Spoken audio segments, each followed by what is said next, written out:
आज से हम ज्योग्राफी के पीवाईक्यूज का डिस्कशन शुरू करने जा रहे हैं। हम 2010 से लेकर 2024 तक जितने भी ज्योग्राफी के पीवाईक्यूज आए हैं उनको डिटेल में डिस्कस करेंगे और हम इन पीवाईक्यूज को थीम वाइज उठाएंगे। सबसे पहले क्लाइमेटोलॉजी के क्वेश्चंस को देखेंगे, फिर ओशियानोग्राफी के, फिर बायोज्योग्राफी, उसके बाद हम Indian geography, geomorphology, one by one हम सेक्शंस को उठाएंगे और उनके क्वेश्चंस को देखेंगे। और इसके अंदर मैंने आपके क्लास नोट्स को भी ऐड किया, तो उनकी स्लाइड इसलिए लगाई है ताकि हमें कॉन्फिडेंस आ सके। जो हमने क्लास में पढ़ा है क्या हम उससे इन क्वेश्चंस को सॉल्व कर पा रहे हैं, तो वो भी हम देखेंगे साथ के साथ। बस वो इसीलिए मैंने ये यूज किया है ताकि हम एक अपने में कॉन्फिडेंस ला सके। तो ये देखो, सबसे पहला जो क्वेश्चन है वो क्लाइमेटोलॉजी का है। इसमें लिखा है कि कोरियोलिस बल्ब के संदर्भ में निम्नलिखित में से कौन सा कथन सही है। तो पहला यह पवन की गति बढ़ने के साथ बढ़ता है, अर्थात कोरियोलिस फोर्स है वो विंड की स्पीड के समानुपाती है। जैसे जैसे विंड की स्पीड बढ़ेगी कोरियोलिस फोर्स का मान बढ़ेगा। दूसरा है यह ध्रुवों पर अधिकतम होता है और भूमध्य रेखा पर अनुपस्थित रहता है, अर्थात 0 डिग्री पर यह 0 होता है और जैसे जैसे ये 90 डिग्री या पोल की ओर जा रहा है इसका मान बढ़ता जा रहा है। और फिर लिखा है नीचे दिए गए कूट का उपयोग करके सही उत्तर, केवल एक सही है या केवल दो सही है या दोनों ही सही है या दोनों में से कोई सही नहीं है। अब हम हमारा क्लास नोट्स देखते हैं कि उससे हम इसको सॉल्व कर पाएंगे। तो देखो ये यहां पर देखो, ये 2018 के बैच का नोट्स है। यहां पर भी मैंने यहां पर क्लियर इसने लिखा हुआ है स्टूडेंट ने यहां पर कि कोरियोलिस फोर्स विंड वेलोसिटी के समानुपाती होता है। फिर यहां पर लिखा है कि मैक्सिमम पोल पर होता है, इक्वेटर पर 0 होता है, ये एक आभासी बल होता है। तो ये काफी पुराना नोट्स था। अब तुम्हारे बैच से पहले वाले नेक्स्ट बैच में देखो उसमें भी ये करवाया। ये देखो ये गुजरात का बैच है, वहां पर ये लिखा हुआ है इंग्लिश मीडियम में, ये हिंदी मीडियम वाला बैच है। देखो इसमें क्लियर क्लियर लिखा है कि ये पृथ्वी के घूर्णन के कारण उत्पन्न होता है। दूसरा, ये एक विक्षेपक बल है, अर्थात ये पवन की जो डायरेक्शन है उसको चेंज करता है। अगर उत्तरी गोलार्ध में पवन इस डायरेक्शन में जा रही है तो ये इसको उसके राइट में डिफ्लेक्ट कर देगा, उसको विक्षेपित कर देगा। इसके बाद कह रहा है कि ये वस्तु की गति के, देखो सीधा सीधा लिखा है, समानुपाती होता है, विंड वेलोसिटी के समानुपाती है, अर्थात जैसे जैसे विंड वेलोसिटी बढ़ेगी कोरियोलिस फोर्स का मान बढ़ता जाएगा। फिर लिखा है ध्रुवों पर सीएफ का मान अधिक होता है और उसके कारण यहां विक्षेपण अधिक होता है, जबकि विषुवत रेखा के पास 5 डिग्री उत्तरी से 5 डिग्री दक्षिणी अक्षांशों के मध्य इसका मान लगभग 0। और यही उसने क्वेश्चन पूछा है कि वस्तु की गति के समानुपाती होता है कि जैसे जैसे वेलोसिटी बढ़ेगी वैसे वैसे कोरियोलिस फोर्स का मान बढ़ता जाए। और फिर देखो इसके बाद और भी बहुत सारी चीजें इसमें ये लिखा है कि यह जो पवन की गति है उसके लंबवत कार्य करता है, जिस डायरेक्शन में विंड जा रही है उसके लंबवत काम करेगा कोरियोलिस फोर्स, इसलिए इसकी डायरेक्शन क्या होगी, अपनी ओरिजिनल डायरेक्शन से चेंज हो जाती है। अभी समझाता हूं इसको डिटेल। इसके बाद देखो लिखा है कि ये एक आभासी बल होता है, एक वास्तविक बल नहीं है, एक स्यूडो फोर्स होता है। और अगर हम इस क्वेश्चन की बात करें हमारे की, तो इसमें यही लिखा है, देखो यह पवन की गति बढ़ने के साथ बढ़ता है, अर्थात विंड वेलोसिटी के समानुपाती होता है। फिर लिखा है यह ध्रुवों पर अधिकतम होता है और भूमध्य रेखा पर अनुपस्थित होता है, तो ये भी सही है और ये भी सही है, दोनों सही है। तो यहां पर सी ऑप्शन होगा, दोनों, एक और दो दोनों सही। लेकिन अब हम इसको डिटेल में समझते हैं कि ये कोरियोलिस फोर्स है क्या, ये उत्पन्न कैसे होता है। तो अगर मैं कोरियोलिस फोर्स की बात करूं संक्षेप में, तो कोरियोलिस फोर्स एक विक्षेपक बल है, अर्थात जो पवन की गति की दिशा में चेंज लाता है, पवन की गति में चेंज नहीं लाता, अर्थात विंड वेलोसिटी को प्रभावित नहीं करता, उसकी डायरेक्शन को प्रभावित करता।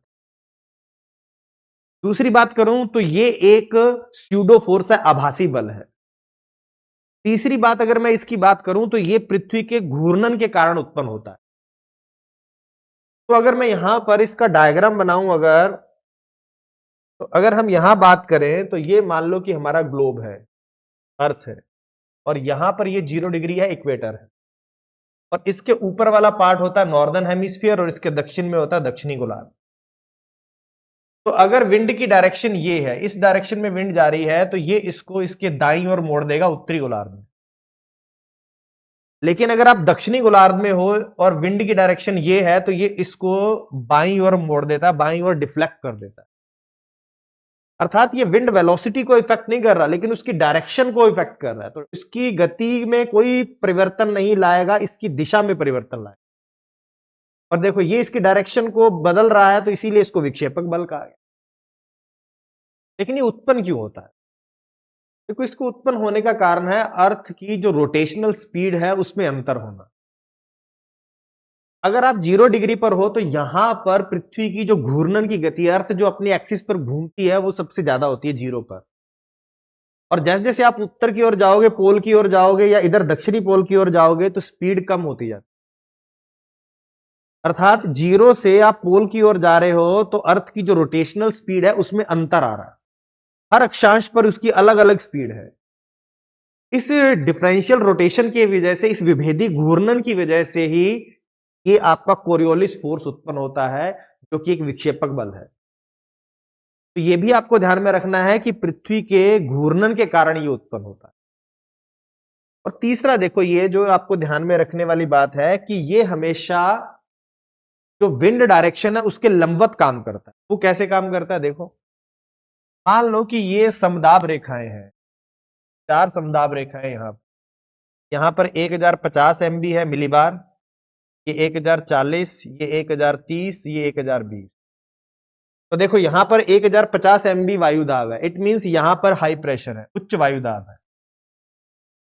और यहां पर 1020 है, तो इट मींस यहां पर लो प्रेशर है। और अगर मैं बात करूं यहां हाई और यहां लो है, तो यहां पर एक वायुदाब को लेकर एक प्रवणता बन जाती है, एक ग्रेडियंट बन जाता है, जिसे हम कहते हैं प्रेशर ग्रेडियंट। वायुदाब प्रवणता जिसे कहते हैं। देखो यहां पर हाई है और यहां पर लो है, तो वायुदाब यहां पर ज्यादा, यहां पर कम, तो एक क्या बन गया? एक ग्रेडियंट बन गया। तो इसे ही कहते हैं हम प्रेशर ग्रेडियंट। और जब प्रवणता बन जाती है तो उसकी वजह से क्या होगा? एक फोर्स लगेगा, उसे हम कहते हैं प्रेशर ग्रेडियंट फोर्स। और इसी डायरेक्शन में विंड फ्लो करना चाहती है, इसी डायरेक्शन में पवन यूं प्रवाहित होगी, विंड यूं जाना चाहेगी। तो ये यूं इस तरह से यूं प्रवाहित होती है। लेकिन यहां पर विंड प्रवाहित तो होना चाहेगी, पवन प्रवाहित होगी हाई प्रेशर से लो की ओर, लेकिन यहां पर इस प्रेशर ग्रेडियंट फोर्स के लंबवत एक बल और काम करता है, जिसको मैंने अभी बताया, कोरियोलिस फोर्स। ये इस प्रेशर ग्रेडियंट फोर्स के लंबवत काम करता है यहां पर, और प्रेशर ग्रेडियंट फोर्स यहां पर है। और इस वजह से ये जो विंड है वो इस डायरेक्शन में ना जाकर यहां पर गति करना प्रारंभ करती है, डायरेक्शन चेंज हो जाती है, अपनी देखो दाईं ओर मुड़ गया। और ये है कोरियोलिस फोर्स का प्रभाव। यही मैंने आपको बताया था कि यह प्रेशर ग्रेडियंट फोर्स के या विंड की डायरेक्शन के लंबवत काम करता है, और ये इसकी डायरेक्शन को ऐसे डिफ्लेक्ट कर देता, चेंज कर देता है। और दूसरा मैंने बताया कि इसकी जो ये कोरियोलिस फोर्स का मान है, ये विंड वेलोसिटी के समानुपाती होता है। जितनी वेलोसिटी बढ़ती जाएगी उतना ही कोरियोलिस फोर्स का मान बढ़ता जाएगा। इसका मान कम होगा तो ये भी कम होता, विंड वेलोसिटी बढ़ेगी उतना ही कोरियोलिस फोर्स का मान बढ़ेगा। ये भी आपको ध्यान में रखना है। और साथ ही मैंने बताया कि 0 डिग्री से लेकर अगर आप पोल की ओर जा रहे हो 90 डिग्री की ओर, तो यहां से यहां जाने पर कोरियोलिस फोर्स का मान लगातार बढ़ता, और 0 डिग्री पर लगभग 0 होता है। इसका कारण है क्योंकि यहां पर रोटेशनल स्पीड में ज्यादा अंतर नहीं होता, और 0 डिग्री पर इक्वेटर के पास कोरियोलिस फोर्स का मान 0 होने की वजह से ही यहां पर उष्णकटिबंधीय चक्रवात भी नहीं बनता। के लिए कोरियोलिस फोर्स का होना जरूरी होता है। तो ये था आपका पूरा पूरा कोरियोलिस फोर्स। फिर से अगर हम एक बार रिवीजन करें तो कोरियोलिस फोर्स क्या हुआ? तो कोरियोलिस फोर्स के बारे में संक्षेप में, बिल्कुल संक्षिप्त में बात करते हैं। कोरियोलिस फोर्स एक विक्षेपक बल है, एक आभासी बल है, पृथ्वी के घूर्णन के कारण उत्पन्न होता है। यह पवन की डायरेक्शन को चेंज करता है, उसकी गति को चेंज नहीं करता। इसके अलावा 0 डिग्री पर ये 0 होता है, और जैसे जैसे पोल्स की ओर जाते हैं इसका मान बढ़ता जाता है। और यह भी हमने देख लिया कि कोरियोलिस फोर्स का मान विंड वेलोसिटी पर डिपेंड करता है। विंड वेलोसिटी बढ़ेगी, कोरियोलिस फोर्स का मान बढ़ता। तो ये था पूरा का पूरा आपका कोरियोलिस फोर्स और उससे संबंधित कंसेप्ट। अब जब आप इतना डिटेल में पढ़ लोगे तो क्वेश्चन कहीं से भी आए आप सॉल्व कर लेंगे। और ये हमने क्लासरूम में डिटेल में इसका डायग्राम बना बना के हमने इसको पढ़ा था। यहां पर देखो, यहां पर पूरा ये सब डायग्राम बने हुए हैं। तो ये वाला आपका कोरियोलिस फोर्स वाला क्वेश्चन यही का। अब इससे आगे आते हैं। देखो अब इससे अगला क्वेश्चन है कि निम्नलिखित विवरण पर विचार करें। पहला, वार्षिक और दैनिक तापमान सीमा कम होती है। मतलब यहां पर इंग्लिश में पढ़ दें कि annual and daily range of temperature is low, अर्थात कि जो दिन का अधिकतम तापमान है और उसका न्यूनतम तापमान है उसमें अंतर ज्यादा नहीं होता। वो कह रहा है कि वार्षिक और दैनिक तापमान सीमा कम होती है, मतलब वार्षिक तापमान को भी ले लें या हम दैनिक तापमान के अंतर को ले लें तो ज्यादा नहीं होता, मतलब लगभग तापमान समान रहता है। तो कहने का अर्थ है कि तापमान लगभग क्या रहेगा, समान रहता है। दूसरा, वर्षा पूरे वर्ष होती है, पूरे साल वर्षा होती है वहां पर। तीसरा, वर्षा 50 सेंटीमीटर से 250 सेंटीमीटर के बीच होती है। फिर कह रहा है यह किस प्रकार की जलवायु है,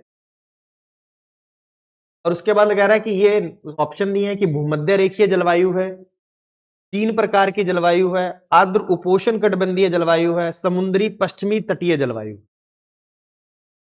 अब अगर हम यहां बात करें तो इस पूरे क्वेश्चन में जो की है आपके पास वो ये है, एक तो ये कि वर्षा पूरे वर्ष होती है, और दूसरा वार्षिक एवं दैनिक तापमान की सीमा कम होती है, लगभग वर्ष भर तापमान समान रहता है। तो अगर इस वाली की से देखें, ये वाली से वर्षा पूरे वर्ष होती है, तो ये 2 तरह के ही क्लाइमेटिक रीजन है जहां वर्षा पूरे वर्ष होती है। एक तो है भूमध्य रेखीय जलवायु प्रदेश, इक्वेटोरियल रीजन, वहां पर सालों भर वर्षा होती है, दोपहर के बाद गरज के साथ वर्षा होती है, संवहनीय वर्षा होती है। दूसरा एक और क्लाइमेट है जहां पर वर्षा सालों भर होती है, वो है ब्रिटिश टाइप क्लाइमेट। तो ब्रिटिश टाइप क्लाइमेट में भी सालों भर वर्षा होती है, और यहां पर भी भूमध्य रेखीय में भी होती है। तो भूमध्य रेखीय तो यहां साफ साफ लिखा है, तो सामने वाले ने तुरंत मारा होगा भूमध्य रेखीय। लेकिन उसके साथ साथ यहां पर यह भी तो लिखा है वर्षा की मात्रा 50 सेंटीमीटर से 250 सेंटीमीटर के बीच होती है। तो यहां पर अगर आप देखोगे तो ये वाला देखो, वर्षा पूरे वर्ष होती है, तो मैंने देखा कि ब्रिटिश टाइप क्लाइमेट हो गया, भूमध्य रेखीय जलवायु हो गया।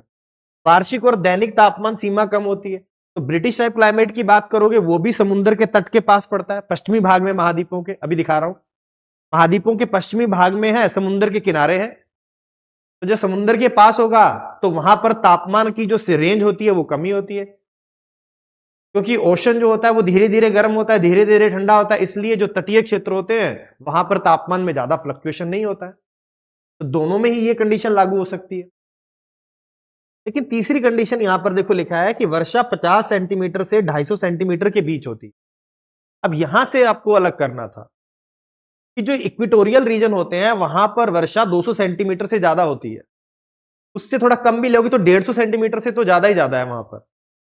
तो वहां पर वर्षा की मात्रा जो इक्वेटोरियल रीजन है वहां पर बहुत ज्यादा होती है, और यहां पर जो लोअर रेंज है वो 50 सेंटीमीटर ही है। तो यहां से आप कहोगे कि नहीं, ये तो इक्वेटोरियल रीजन विषुवत रेखीय क्षेत्र, ये भूमध्य रेखीय जलवायु तो नहीं हो।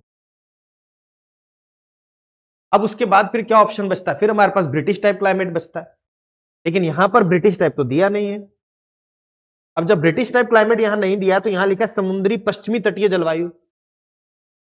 तो ब्रिटिश टाइप क्लाइमेट के बारे में अगर आपको पता होगा तभी आप इस क्वेश्चन को सॉल्व कर सकते हो कि वो पश्चिमी तट के पास ही है। देखो, पश्चिमी तटीय जलवायु और समुद्र के पास है, ये एक तरह से ब्रिटिश टाइप क्लाइमेट का ही एग्जाम्पल। इसका ऑप्शन ये होगा डी। अब इसको हम देखते हैं कि हम कैसे कर सकते थे हमारे क्वेश्चन से। देखो ये रहे, विषुवत रेखीय क्षेत्र के बारे में ये नॉलेज हमने पढ़ा था। देखो यहां पर लॉजिक भी लगाना होगा। तो यहां पर लिखा कि विषुवत रेखा के सारे 5 से 10 डिग्री अक्षांशों तक यह क्षेत्र पाया जाता है।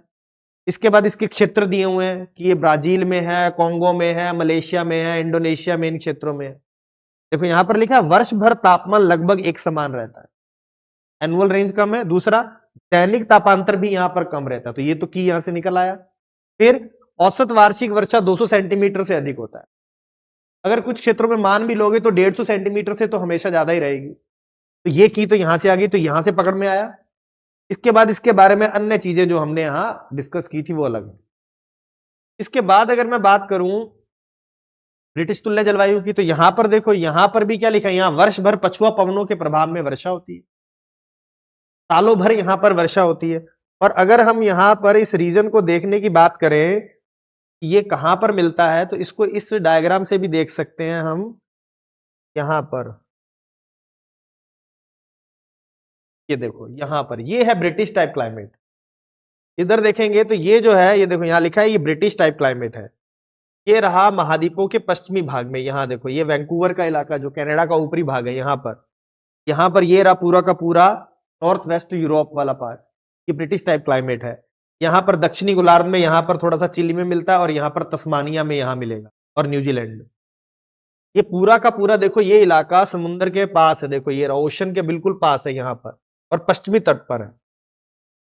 और इसीलिए इसको यहां पर इस वाले क्वेश्चन में क्या कहा गया है, यहां पर अगर हम देखेंगे इस ऑप्शन में, यहां पर ये रहा समुद्री पश्चिमी तटीय जलवायु, पश्चिमी तट पर है और समुद्र के पास है ये जलवायु। इसी वजह से यहां पर वार्षिक और दैनिक तापमान की सीमा कम होती है। वर्ष भर यहां पर पछुआ पवनों के प्रभाव में वर्षा होती है, और 50 से 250 सेंटीमीटर के बीच हाँ वर्षा की मात्रा कंपैरेटिवली कम रहती है। इसीलिए ये वाला ऑप्शन इसका होगा, ना कि वो वाला। तो यहां से हम इसको निकाल सकते थे, थोड़ा सा लॉजिक तो आपको इसमें लगाना होगा। तो यहां पर ये जो की था, ये वर्षा की मात्रा थी, वो की थी 50 से लेकर 250 सेंटीमीटर। तो यहां से आपको ध्यान में रखना है। तो ब्रिटिश टाइप क्लाइमेट आपको पता होगा 40 से लेकर 65 के बीच में पड़ता है। वहां पर पछुआ पवनें हमेशा वर्षा करती हैं। यहां पर वाताग्रों का निर्माण होता है। शीतोष्ण कटिबंधीय चक्रवातों से यहां पर वर्षा होती है। और जबकि हम विषुवत रेखीय क्षेत्र की बात करें तो यहां पर वर्ष भर वर्षा होती है, दोपहर के बाद कपासी वर्षा मेघों से वर्षा होती है। दैनिक और वार्षिक तापांतर कम होता है, 200 सेंटीमीटर से ज्यादा वर्षा होती है। ये सारी विशेषताएं क्या है, ये विषुवत रेखीय क्षेत्र की। तो ये आपको इसमें ध्यान में रखना था, इस तरह से इस क्वेश्चन को सॉल्व किया जाना था। तो आपका जो नोट्स है उससे आपको लॉजिक जरूर लगाना होता है। सब कुछ मैं पहले कह दे रहा हूं, सब कुछ नोट्स में से नहीं आता, आपको वहां पर रीजनिंग लगानी होती, कुछ ऑप्शंस को हटाना होता है, तो वो आपको यहां पर करना होगा। इसके बाद देखो, जलवाष्प के संदर्भ में निम्नलिखित में से कौन सा कथन सही है वाटर वेपर के बारे में। पहला, यह एक गैस है जिसकी मात्रा ऊंचाई बढ़ने के साथ घटती है, अर्थात जैसे जैसे आप ऊपर की ओर जाओगे वायुमंडल में इसकी मात्रा घटती जाएगी, ये कह रहा है। दूसरा, इसका प्रतिशत ध्रुवों पर अधिकतम होता है, अर्थात ध्रुवों पर वाटर वेपर ज्यादा मिलता है, कह रहा है। अब इसके बाद देखो, नीचे दिए गए कूट का उपयोग करके सही उत्तर को चुने। पहला केवल एक सही है, दो सही है, दोनों सही है, कोई भी सही नहीं है। अब हमें वाटर वेपर के बारे में पता होना, देखो ये हमने वाटर वेपर के बारे में पूरा क्लास में लिखा, डिटेल में डिस्कशन किया हुआ है वाटर वेपर।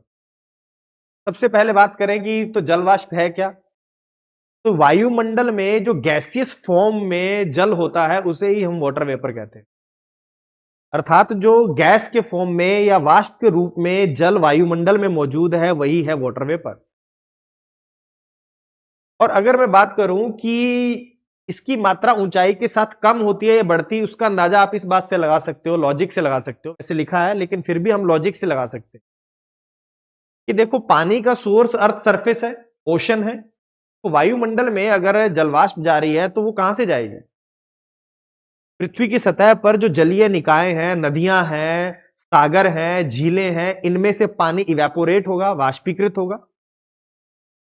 तो यहां से पानी वाष्प बनकर वायुमंडल में जाएगा। दूसरा दूसरा होता है वाष्पोत्सर्जन, ट्रांसपीरेशन का प्रोसेस। तो जब प्लांट होते हैं इनकी पत्तियों में से भी तो वाष्पोत्सर्जन होता है, तो पानी उड़ता है और वो गैसियस फॉर्म में कहां पहुंच जाता है, वायुमंडल में। तो अगर सोर्स अगर अर्थ सरफेस है, पृथ्वी की सतह से ही पानी वाष्प बनकर या वाष्पोत्सर्जन की प्रक्रिया से वायुमंडल में जाएगा, तो जैसे जैसे ये पृथ्वी से ऊंचाई बढ़ती जाएगी इसकी मात्रा कम हो जाएगी, क्योंकि सोर्स अर्थ है। और अगर इसकी बात अगर की जाए तो जो जल वाष्प है उसका लगभग 90% 6 किलोमीटर तक ही पाया जाता है। इस डायग्राम में देखो, ये मैंने क्लास में बनवाया था आपको, ये रहा, ये 6 किलोमीटर की ऊंचाई तक ही 90% वाष्प मिलती है। और उसके बाद जो 6 से लेके 10 है इसके बीच में 9%, अर्थात अगर ये 10 किलोमीटर की बात कर लूं तो 10 किलोमीटर की ऊंचाई तक 99% वाटर वेपर है, इसके ऊपर तो बहुत कम है। अर्थात पृथ्वी की सतह से अगर मैं ऊपर की ओर जाऊं तो 10 किलोमीटर तक ही 99% वाटर वेपर मिल जाती है, उससे ऊपर जाओगे तो सिर्फ 1%। अर्थात जैसे जैसे ऊंचाई बढ़ रही है जल वाष्प की मात्रा कम होती जा रही है, ये इसमें लिखा। तो ये बात थी, ठीक है। इसके अलावा देखो ये कहां पर ज्यादा मिलेगी, ये भी लिखा कि वो कह रहा है कि पोल पर ज्यादा है। अब एक बात बताइए कि मैंने अभी बताया कि वाष्पीकरण और वाष्पोत्सर्जन दोनों की प्रोसेस से ही एटमॉस्फेयर में जाएगी जल वाष्प। तो सबसे ज्यादा टेम्परेचर किन इलाकों में? निम्न अक्षांशों पर। तो निम्न अक्षांशों पर तापमान ज्यादा है तो वाष्पीकरण भी ज्यादा होगा, वाष्पोत्सर्जन भी ज्यादा होगा। तो जल वाष्प अगर कहीं ज्यादा मिलेगी तो वो कौन से लैटिट्यूड होंगे? वो निम्न अक्षांश होंगे, ना कि उच्च अक्षांश होंगे। तो ये भी बात की गलत है। तो यहां पर अगर हम देखें तो इसको आप देख सकते हो कि जल वाष्प के रूप में जो मौजूद रहता है वो विषुवत रेखीय क्षेत्र में 4% है, मध्य अक्षांशीय क्षेत्रों में 2 से 3% है, ध्रुवीय एवं मरुस्थलीय क्षेत्रों में 1% से कम है। तो ध्रुवीय क्षेत्र और मरुस्थलीय क्षेत्रों में तो सबसे कम मिलती है। इसके बाद ये भी लिखा है कि ये क्या करता है? शॉर्ट वेव को भी एब्जॉर्ब करता है और ये लॉन्ग वेव को, पार्थिव विकिरण को भी अवशोषित करता है। अर्थात यह एक ग्रीन हाउस गैस है। अर्थात जब सूर्य से जो किरणें आती हैं वो शॉर्ट वेव के फॉर्म में आती हैं, उसके बाद अर्थ उनको एब्जॉर्ब करती है, अर्थ उससे गर्म होती है और उसके बाद अर्थ वापस से रेडिएशन करती है, वो होता है टेरेस्ट्रियल रेडिएशन अर्थात पार्थिव विकिरण। ये उसको अवशोषित करता है, इसलिए ये ग्रीन हाउस गैस। अभी आगे पढ़ाऊंगा इसको। तो अगर मैं इस सब का यूज करूं और यहां पर इस क्वेश्चन को अब सॉल्व किया जाए तो यहां था कि यह एक गैस है जिसकी मात्रा ऊंचाई बढ़ने के साथ घटती है। तो ये बात तो सही है, ऊंचाई के साथ घट रही है। 90% 6 किलोमीटर तक, 99% 10 किलोमीटर तक और उससे ऊपर 1 ही प्रतिशत है। तो लगातार ऊपर की ओर जाने पर कम होती है, तो पहला तो सही है। इसका प्रतिशत ध्रुवों पर अधिकतम होता है, ध्रुवों पर नहीं होता। यह विषुवत रेखीय क्षेत्रों में मैक्सिमम होता है। तो इसका दूसरे वाला ऑप्शन गलत है, तो यहां पर होगा केवल एक। तो ये इसका ऑप्शन सही है, केवल एक। तो यहां पर भी आपको लॉजिक से भी आप क्वेश्चन कर सकते थे और जो हमने क्लासरूम में पढ़ा है आप उससे भी क्वेश्चन को सॉल्व कर सकते। क्लियर हुआ ये? तो वाटर वेपर उसका बहुत ही पसंदीदा टॉपिक है, बार बार घुमा घुमा के यहीं से क्वेश्चन पूछ रहा है।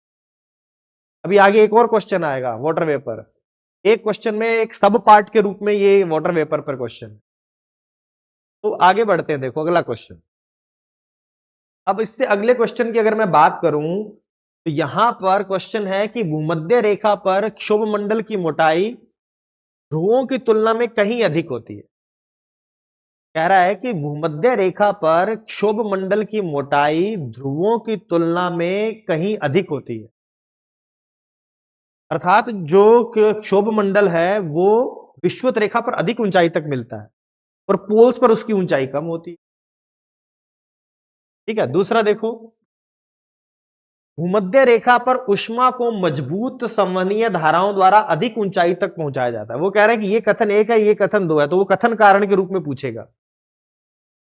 तो पहले में पूछ लिया, कह रहा है कि विषुवत रेखीय क्षेत्र में क्षोभमंडल की ऊंचाई ज्यादा है, ध्रुवीय क्षेत्रों में कम है। फिर दूसरे में कह रहा है कि भूमध्य रेखा पर मजबूत संवहनीय धाराएं होती हैं, अर्थात वहां पर संवहनीय धाराएं, कन्वेक्शनल करंट काफी स्ट्रांग होती हैं, जिसकी वजह से यहां पर ऊंचाई ज्यादा होती है। ये बात दूसरे वाले में कह रहा है। अब कह रहा है उपरोक्त कथनों के संदर्भ में सही विकल्प चुने। कथन 1 और कथन 2 दोनों सही हैं। कथन 2 कथन 1 की सही व्याख्या करता है, अर्थात दोनों ही सही हैं और ये 2 है वो 1 की सही व्याख्या कर रहा है। फिर कह रहा है दोनों कथन 1 और कथन 2 दोनों सही हैं, लेकिन कथन 2 कथन 1 की व्याख्या नहीं करता, कि दोनों सही है लेकिन ये इसकी व्याख्या नहीं कर रहा। तीसरा कह रहा है कथन 1 सही है लेकिन कथन 2 गलत है। तीसरा कह रहा है कथन 1 गलत है लेकिन कथन 2 सही है। तो अगर हम इसको पहले इसको समझें कि ये क्या कहना चाह रहा है और इसमें से कौन सा सही है और कौन सा गलत है। तो अगर हम हमारे नोट्स को देखें कि जो हमने पढ़ा था, हमने देखा था कि विषुवत रेखीय क्षेत्रों में, भूमध्य रेखीय क्षेत्रों में इसकी ऊंचाई 16 किलोमीटर तक पाई जाती है और ध्रुवीय क्षेत्र में ये 8 किलोमीटर तक ही है। तो ये हमने वहां पर लिखा था। तो अगर इसमें देखें तो ये बात तो सही है पहले कि भूमध्य रेखा पर क्षोभमंडल की ऊंचाई अधिक है, ये पढ़ दिया हमने। दूसरा, भूमध्य रेखा पर ऊष्मा को मजबूत संवहनीय धाराओं द्वारा अधिक ऊंचाई तक पहुंचाया जाता है, ये भी हमने यहां पर लिखा है। देखो संवहनीय धाराओं के कारण इसकी ऊंचाई अधिक होती है। लेकिन इसको समझ लेते हैं ये कैसा होता है। देखो अगर हम यहां बात करें कि ये रहा 0 डिग्री का इलाका और ये रहा आपका 90 डिग्री का इलाका, और ये आपको पता है कि 0 डिग्री का जो विषुवत रेखीय क्षेत्र है वहां पर सूर्य की किरणें लगभग सीधी पड़ती हैं वर्ष भर। तो यहां पर सूर्य तप की जो प्राप्ति है, सूर्य की जो ऊष्मा है वो ज्यादा प्राप्त होती है। इस वजह से इस क्षेत्र का तापमान ज्यादा रहता है। अब जब तापमान ज्यादा रहेगा तो यहां पर अर्थ सरफेस का टेम्परेचर ज्यादा होने की वजह से इसके संपर्क की एयर का टेम्परेचर भी बढ़ जाएगा। मान लो कि ये मेरा हाथ है, ये बहुत गर्म हो गया तो इसके कांटेक्ट में जो एयर होगी वो भी बहुत गर्म हो जाएगी। अब जब वो गर्म हो जाएगी तो वो गर्म होने के बाद हल्की हो जाती है और ऊपर उठना प्रारंभ कर देती है। और जब इस तरह से ये ऊपर उठना प्रारंभ करती है, इसे ही कहा जाता है संवहनीय धाराएं, कन्वेक्शन करंट्स। अर्थात ये यहां से यहां ऊपर की ओर एनर्जी को ट्रांसफर कर रही है। यहां की जो अधिक ऊष्मा थी, अधिक ऊर्जा थी, ये इसको ऊपर की ओर लेकर जा रही है। और इस तरह से जब ये ऊपर की ओर जाएंगी तो यहां पर क्षोभ मंडल की ऊंचाई क्या हो जाएगी? ज्यादा हो जाएगी। का कारण यही है, यहां पर अगर मैं बात करूं तो यहां पर इसकी ऊंचाई बढ़ती चली। लेकिन अगर हम बात करें ध्रुवीय क्षेत्रों की तो यहां पर तापमान कम होता है। ध्रुवीय क्षेत्रों में तापमान कम होने की वजह से यहां पर जितनी भी एयर है वो कंप्रेस होगी, वो सब्सिडाइज करेगी, वो नीचे बैठने की कोशिश करेगी क्योंकि हवा ठंडी है, ठंडी हवा कॉम्पैक्ट हो जाती है। तो यहां पर जो एयर होगी वो इस तरह से सब्सिडाइज करने की कोशिश करेगी, नीचे बैठेगी। अगर ये नीचे बैठेगी तो यहां पर सारी हवा ही नीचे इस तरह से आ जाएगी, तो ये अधिक ऊंचाई तक वायुमंडल नहीं होगा। इस तरह से देखा जाए तो इस तरह का एक स्लोप बन जाएगा यू। तो यहां पर ये 16 किलोमीटर तक की ऊंचाई तक पहुंच जाता है और यहां पर ये लगभग 8 किलोमीटर तक रहता है। तो अगर ये बात कही जाए कि विषुवत रेखीय क्षेत्रों में क्षोभ मंडल की ऊंचाई ज्यादा होती है, ध्रुवीय क्षेत्रों में ऊंचाई कम होती है। इसका कारण बताया कि यहां पर संवहनीय धाराएं मजबूत होती हैं जिसकी वजह से इसकी ऊंचाई बढ़ जाती है। तो ये बात भी सही है और यही आपका यहां पर आंसर होगा कि भूमध्य रेखा पर क्षोभ मंडल की मोटाई ध्रुवों की तुलना में कहीं अधिक होती है। सही है। दूसरा, भूमध्य रेखा पर ऊष्मा को मजबूत संवहनीय धाराओं द्वारा अधिक ऊंचाई तक पहुंचाया जाता है। यह बात भी सही है और यह बात इस पहले वाली लाइन की व्याख्या भी कर रही है कि भाई वहां पर अधिक ऊंचाई तक क्षोभ मंडल का होने का कारण है कि वहां पर मजबूत संवहनीय धाराएं हैं। तो ये दोनों सही है और उसकी व्याख्या भी कर रहा है। तो इसका कथन क्या होगा? ये तो इसमें कुछ इतना कंसेप्चुअल था ही नहीं। अगर आपने अच्छे से डिटेल में पढ़ा है चीजों को, आपके कंसेप्ट क्लियर है, आपका कोर मजबूत है, तो ये क्वेश्चन तो बिल्कुल आसानी से सही होने वाले क्वेश्चन। तो ये वाला भी आपका ये क्वेश्चन यहां पर सॉल्व हो जाता है।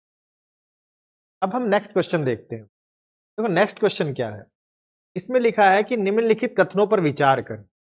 कथन 1 कह रहा है वायुमंडल पार्थिव विकिरण की अपेक्षा आपतित सौर विकिरण से अधिक गर्म होता है। अर्थात जो एटमॉस्फेयर है वो टेरेस्ट्रियल रेडिएशन की तुलना में इनकमिंग सोलर रेडिएशन, आपतित सौर विकिरण से ज्यादा गर्म होता है।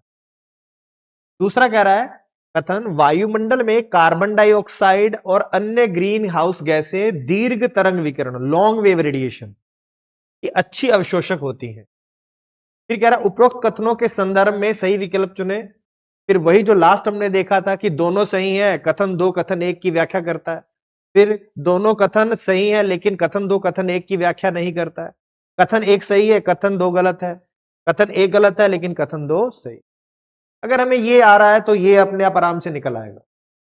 तो अगर हम बात करें कि वायुमंडल पार्थिव विकिरण की अपेक्षा आपतित सौर विकिरण से अधिक गर्म होता है, अगर हम वायुमंडल की बात करें तो वो जो इनकमिंग सोलर रेडिएशन के लिए पारगम्य होता है लगभग उसमें से क्रॉस कर जाते हैं।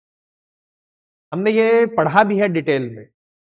तो अगर हम बात करें कि आपतित सौर विकिरण की और टेरेस्ट्रियल रेडिएशन की, तो देखो यहां पर देखो क्या है, सन है, सन से जो रेडिएशन आता है वो शॉर्ट वेव रेडिएशन होता है और इस शॉर्ट वेव रेडिएशन को ही हम कहते हैं इनकमिंग सोलर रेडिएशन। पृथ्वी इस सोलर रेडिएशन को एब्जॉर्ब करती है और उसके बाद वो खुद भी इस हीट को रिलीज कर देती है और जिस रूप में ये अपनी हीट को रिलीज करती है उस रेडिएशन को कहा जाता है टेरेस्ट्रियल रेडिएशन या पार्थिव।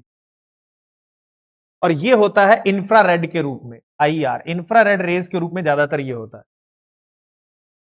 अब अगर मैं ये वायुमंडल के एटमॉस्फेयर की बात करूं तो वो एटमॉस्फेयर इस शॉर्ट वेव रेडिएशन के लिए, इनकमिंग सोलर रेडिएशन के लिए, जिसे हम इंसोलेशन भी कहते हैं, इसके लिए ये पारगम्य होता है, लगभग ये इसमें से निकल जाती है। लेकिन जब ये जो टेरेस्ट्रियल रेडिएशन होता है, अर्थ जब इसको एब्जॉर्ब करने के बाद खुद जब अपनी हीट को रिलीज करती है इस टेरेस्ट्रियल रेडिएशन को, तो इसको एब्जॉर्ब कर लेते हैं वायुमंडल में विभिन्न प्रकार की जो गैसेस होती, जैसे हो गया CO2 हो गया, जल वाष्प हो गया, ये सब इसको अवशोषित करते हैं यहां पर। ये यहां से जो रेडिएशन जाएगा इसको ये अवशोषित, और कुछ इसमें से पार भी निकल। तो जब ये इसको अवशोषित करेगा एटमॉस्फेयर, इसी अवशोषण की वजह से ये वायुमंडल गर्म होता है। तो मुख्य रूप से वायुमंडल को जो गर्म करने में रोल है वो इन ग्रीन हाउस गैसेस का है और इस टेरेस्ट्रियल रेडिएशन का। तो वायुमंडल जो है वो गर्म टेरेस्ट्रियल रेडिएशन से मुख्यतः होता है, इंफ्रारेड से होता है, ना कि इनकमिंग सोलर रेडिएशन से, शॉर्ट वेव से नहीं होता। अब अगर इस क्वेश्चन की बात की जाए, इसको हम फिर क्लास नोट्स में भी देखेंगे। यहां पर देखो यार, वायुमंडल पार्थिव विकिरण की अपेक्षा आपतित सौर विकिरण से अधिक गर्म होता है। गलत है, पार्थिव विकिरण से ज्यादा गर्म होता है। दूसरा, वायुमंडल में कार्बन डाइऑक्साइड और अन्य ग्रीन हाउस गैसें दीर्घ तरंग विकिरण को अच्छी तरह से अवशोषित करती हैं। दीर्घ तरंग विकिरण कौन सा हुआ? देखो ये वाला जो हमने देखा था, ये क्या है? ये लॉन्ग वेव के रूप में। देखो शॉर्ट वेव क्या था? जब इस तरह से ये जो दो ऊपर के उठे हुए भाग हैं, जिन्हें श्रृंग कहते हो आप हिंदी में, और ये जो गर्त है, ट्रफ है, इनके बीच की दूरी ही वेवलेंथ होती है। देखो यहां पर ये वेवलेंथ है छोटी है, लेकिन इनकी वेवलेंथ क्या होती है? इनकी बड़ी होती है। ये जो है ये इस तरह का, ये वेवलेंथ ज्यादा है। तो जो इनकमिंग सोलर रेडिएशन आता है वो शॉर्ट वेव में आता है, और जो ये जाता है टेरेस्ट्रियल रेडिएशन, ये लॉन्ग वेव के रूप में होता है, और इसी से अर्थ का जो एटमॉस्फेयर है वो गर्म होता है। तो अगर यहां बात की जाए तो ये दूसरे वाले में वायुमंडल में कार्बन डाइऑक्साइड और अन्य ग्रीन हाउस गैस दीर्घ तरंग विकिरण की अच्छी अवशोषक, अर्थात ये टेरेस्ट्रियल रेडिएशन को एब्जॉर्ब कर लेती हैं, लॉन्ग वेव को अवशोषित कर लेती हैं, और इसी से वायुमंडल गर्म होता है। तो ये वाली बात तो सही है जो अभी हमने देखी, लेकिन ये वाली बात सही नहीं है, क्योंकि वायुमंडल है वो टेरेस्ट्रियल रेडिएशन से गर्म होता है, ना कि इनकमिंग सोलर रेडिएशन। तो अगर हम यहां पर ऑप्शन में देखें तो ये पहला गलत हो गया और दूसरा सही है। तो यहां पर अगर ऑप्शन देखेंगे तो ये कथन 1 सही है, लेकिन कथन 2 गलत है। तो यह इस क्वेश्चन का आंसर। तो देखो अब इसको और हम देखते हैं। देखो हमने क्लास में पढ़ा था, हमने पढ़ा था वायुमंडल की संरचना में भी पढ़ा था, हीट बजट में भी पढ़ा था। हीट बजट में हम कहते हैं इनकमिंग सोलर रेडिएशन से जितनी ऊर्जा प्राप्त हुई और आउटगोइंग रेडिएशन से जितनी ऊर्जा निकल गई पृथ्वी से, वही उसका हीट बजट है टेरेस्ट्रियल रेडिएशन के रूप में। तो ये देखो यहां पर भी, और दूसरा हम पढ़ते हैं इसको क्षोभमंडल में। क्षोभमंडल में हमने पढ़ा था कि जैसे जैसे क्षोभमंडल में हम ऊपर की ओर जाते हैं तापमान में कमी आती है, और उसकी हमने दर भी पढ़ा था कि उसकी दर होती है 6.5 डिग्री सेंटीग्रेड पर किलोमीटर। मतलब 1 किलोमीटर अगर हम ऊपर की ओर जाएंगे तो तापमान 6.5 डिग्री कम हो जाएगा। और उसका कारण हमने बताया था कि जो एटमॉस्फेयर है वो पृथ्वी की सरफेस से होने वाले टेरेस्ट्रियल रेडिएशन से गर्म होता है। अर्थात अर्थ सरफेस पहले गर्म होगी इनकमिंग सोलर रेडिएशन से, फिर ये अपनी हीट को रिलीज करेगी, तो उसको एटमॉस्फेयर अब्सॉर्ब करेगा, उसको क्षोभमंडल जब अवशोषित करता है तो वो गर्म होता है। तो पृथ्वी की सरफेस से जैसे जैसे आप ऊपर जाओगे उतनी कम उसको हीट मिलेगी, जितनी दूरी बढ़ती जाएगी ऊष्मा उसको कम मिलेगी, इसलिए जैसे जैसे आप ऊपर की ओर जाते हो तापमान कम होता जाता है क्षोभमंडल में। ये देखो यहां पर ये लिखा, इसमें देखो यहां पर हमने पढ़ा था क्षोभमंडल में ऊंचाई बढ़ने के साथ तापमान में 6.5 डिग्री प्रति किलोमीटर की दर से कमी होती है, जिसे हम सामान्य ताप ह्रास कहते हैं, नॉर्मल टेम्परेचर लैप्स रेट। और इसके दो कारण लिखे थे, ऊंचाई के साथ वायु का घनत्व कम हो जाता है और क्षोभमंडल का पार्थिव विकिरण के द्वारा गर्म होना। देखो यही ऑप्शन था कि क्षोभमंडल पार्थिव विकिरण के द्वारा गर्म होता है टेरेस्ट्रियल रेडिएशन से, जो कि लॉन्ग वेव के रूप में होता है। तो ये इस तरह से क्वेश्चन था, यहां से हम आराम से इस क्वेश्चन को कर सकते हैं। तो ये भी आपको करना है।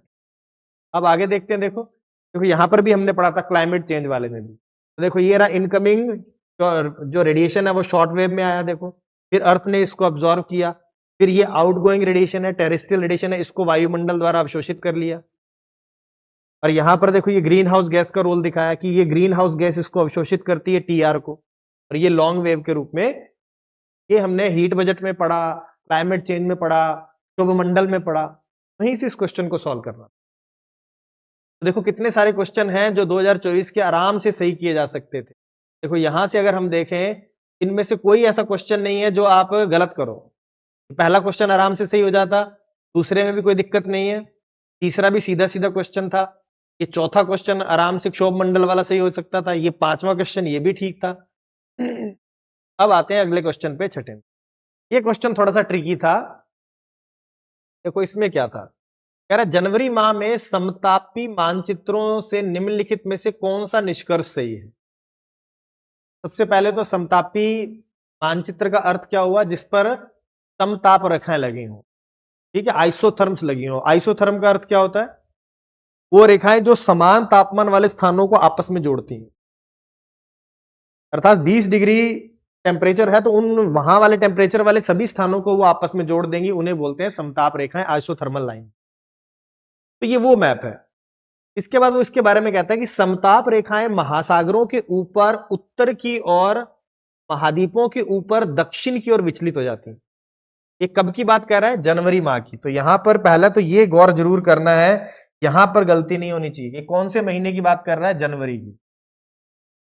और जनवरी में कह रहा है कि समताप रेखाएं महासागरों के ऊपर उत्तर की ओर शिफ्ट हो जाती हैं, ओशन पर ये उत्तर में जाती हैं, और महाद्वीपों के ऊपर ये दक्षिण की ओर विचलित हो जाती हैं, कॉन्टिनेंट्स पर ये दक्षिण में आ जाती हैं। फिर अगला कह रहा है ठंडी समुद्री धाराएं जैसे गल्फ स्ट्रीम और नॉर्थ अटलांटिक ड्रिफ्ट उत्तरी अटलांटिक महासागर को ठंडा बनाती हैं और समताप रेखाएं उत्तर की ओर मुड़ती। ठीक है, उसके बाद लिखा है नीचे दी गई कूट का उपयोग करके सही चुने। एक दो दोनों सही है, दोनों गलत है। अब देखो इसको सबसे पहले तो हल्की सी समझ से इस क्वेश्चन को सॉल्व किया जा सकता था, एक ऑप्शन तो हटा ही सकते थे। देखो यहां पर क्या लिखा है, जैसे ठंडी समुद्री धाराएं, कोल्ड ओशन करंट, जैसे गल्फ स्ट्रीम। गल्फ स्ट्रीम तो कोल्ड ओशन करंट है नहीं, ये तो वार्म ओशन करंट है, ये तो गर्म जल धाराएं हैं। जो वहां पर उत्तरी, जो आपने देखा था कि उत्तर की ओर कनाडा का जो इधर का ईस्टर्न पार्ट है वहां पर, और उधर आपका नॉर्थ वेस्टर्न यूरोप का पार्ट, ब्रिटिश टाइप क्लाइमेट में वहां पर टेम्परेचर को बढ़ा देते हैं। ये भी हमने क्लास में पढ़ा था कि अगर ये गल्फ स्ट्रीम ना होती तो पूरा का पूरा उत्तरी पश्चिमी यूरोप जम जाता, क्योंकि ये क्या करती है, गल्फ स्ट्रीम जो है ये उष्णकटिबंधीय क्षेत्रों से गर्म पानी को ठंडे क्षेत्रों में ले जाती है और वहां के तापमान को बढ़ाती है, जिससे वहां के जो क्षेत्र हैं वो सर्दी में भी नहीं जम पाते हैं। तो ये ऑप्शन तो पहले ही क्लियर हो गया कि ये नहीं होगा। अब दूसरा देखो, अब पहले वाले में देखते हैं कि समताप रेखाएं महासागरों के ऊपर उत्तर की और महाद्वीपों की और दक्षिण की ओर विचलित होती। देखो ये क्वेश्चन आपको सॉल्व करना थोड़ा ट्रिकी था। ऐसे क्वेश्चन में आप मैप बना लिया करो या कोई डायग्राम बना के देख लिया करो, क्योंकि ये क्वेश्चन लॉजिक से होगा, रटने से नहीं होगा। क्योंकि मंथ चेंज किया तो ये सब गड़बड़ हो जाएगा। ऐसे ये ऑप्शन पहले वाला सही है, इसको अभी देखते हैं कैसे है। तो यहां पर ऑप्शन केवल एक होगा। देखो इसको मैं समझाता हूं ये कैसे होगा। देखो इसको हमने क्लासरूम में वैसे किया। देखो ये रहा जनवरी का औसत तापमान है, यहां पर देखो ये डायग्राम बना हुआ है, यहां पर ये इस तरह का डायग्राम है, यहां पर नीचे जुलाई का बना हुआ है ये रहा। लेकिन इसको हम सॉल्व करते हैं, देखो कैसे होगा ये। देखो मान लो कि मैं यूं एक कॉन्टिनेंट ले लूं इस तरह से, यहां पर रफ सा खींच लेते और यहां पर एक लाइन खींच लेते हैं कोई भी। चलो मैं समताप रेखा खींचता हूं यहां पर। मान लिया कि ये कॉन्टिनेंट है, ये आपका कॉन्टिनेंट है, ये आपका ओशन, यहां पर ओशन, और यहां पर एक लाइन खींच लेते हैं यूं। मान लो ये है 5 डिग्री की। तो और महीना कौन सा है, जनवरी का, जैन का। तो सर्दियों में कॉन्टिनेंट जल्दी ठंडे हो जाएंगे क्योंकि इनकी विशिष्ट उष्मा कम होती है, बहुत तेजी से ठंडे होते हैं, बहुत तेजी से ही गर्म होते हैं। तो जब शीत ऋतु आएगी, जब जनवरी ठंड आएगी, तो ये तेजी से ठंडे हो जाएंगे, इनका टेम्परेचर बहुत कम हो जाएगा। मान लो कि यहां का टेम्परेचर 5 डिग्री हो गया, लेकिन क्या इसके सामने जो ओशन होगा उसका टेम्परेचर भी 5 होगा? ओशन देर से गर्म होता है और देर से ठंडा होता है। ये तो आपने पढ़ा होगा, इससे क्वेश्चन भी है इसी साल में। एक और दूसरा क्वेश्चन है कि विशिष्ट उष्मा को लेकर, जो जल होता है उसकी विशिष्ट उष्मा ज्यादा होती है, अर्थात वो धीरे धीरे गर्म होगा, धीरे धीरे ठंडा होगा।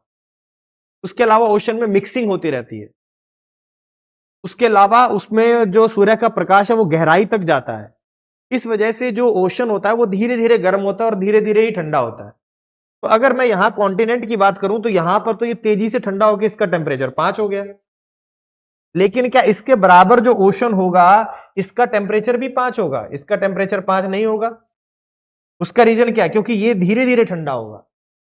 तो अगर ये धीरे धीरे ठंडा होगा तो यहां पर 5 की जगह या तो 8 हो सकता है या 10 हो सकता है। मान लो यहां पर 8 डिग्री है, तो 5 कहां मिलेगा? 5 हमें और उत्तर की ओर मिलेगा, क्योंकि ये यहां पर यहां मिलेगा हमें 5 डिग्री।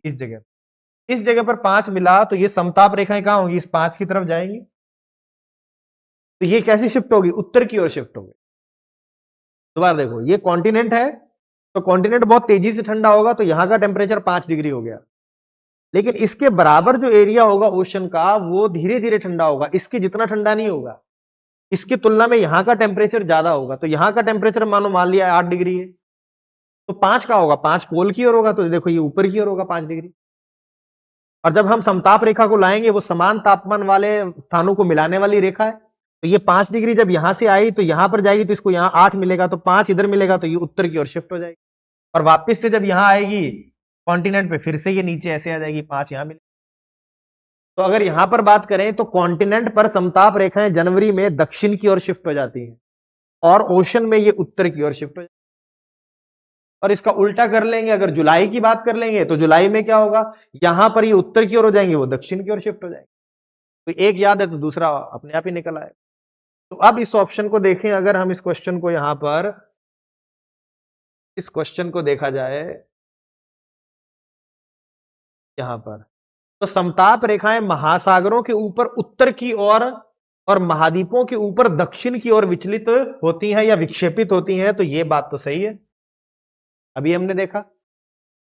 दूसरा, ठंडी समुद्री धाराएं जैसे गल्फ स्ट्रीम और नॉर्थ अटलांटिक ड्रिफ्ट उत्तर अटलांटिक महासागर को ठंडा बनाती हैं और समताप रेखाएं उत्तर की ओर मुड़ती हैं। सॉरी, समताप रेखाएं उत्तर की ओर तो मुड़ती हैं, लेकिन उसका कारण ये नहीं है, तो ये गलत हो जाएगा। ऑप्शन हमारा ये सही है।